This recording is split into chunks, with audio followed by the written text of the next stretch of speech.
What about France? Because Mr. Macron was talking about this very controversial initiative to send soldiers, even not only instructors. He talked about pilots, probably. But then if you look at the numbers, and there is, I think there is an institute in Germany that is measuring the military aid of each country to Ukraine. And if you see on those numbers, Denmark, which has a smaller GDP than France, of course, a smaller population, a smaller army, gave 2 times or 3 times more than France in order to help Ukraine win this war. So if you are talking about sending troops, French troops in Ukraine, why you are not donating more rockets or more tanks or more airplanes? Yeah, there are several layers of answer. One is, I don't have any... I mean, I'm sorry. I mean, logically, who will attack France right now? I mean, if someone will attack France, will be a World War III, right? Okay, nobody will attack France. Okay. I believe, and it's just my belief, you make all speculations, that the amount of help provided to Ukraine is probably more significant than is being publicly announced. And I will not be surprised if one day we'll find out that countries like France, for instance, offered more help to Ukraine than they publicly admitted. That's one.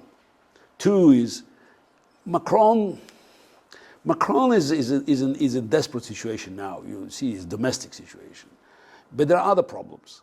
So he wants to, of course, he wants to be a de Gaulle. He wants to play a role of unifier of Europe. But he has certain limitations. One of them is the French economy depends on nuclear energy.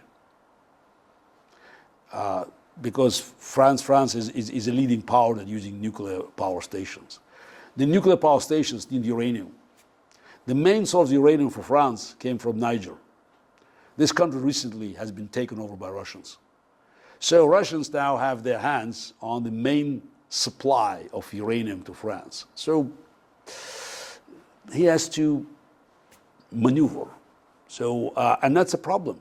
Putin's global game put the West in defensive. And if you look, for example, at the African map, which is the biggest source of very important mineral elements, like rare earths, for instance, for mobile systems, it's being taken over by Russians and Chinese because America walked away.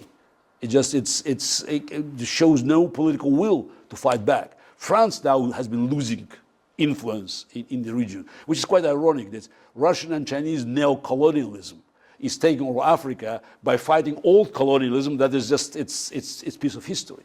So while I've been critical of Macron openly, I think the problem now is not so much Macron, but the problem is Germany. Germany is a country that could take a lead. Germany had enough economic power.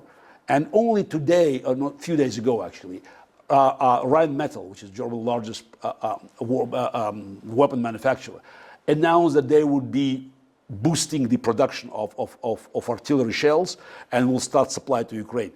Germany alone could supply Ukraine with everything they needed if Scholz's promise of 100 billion euros that he made after Putin's invasion in February 2022 had materialized earlier.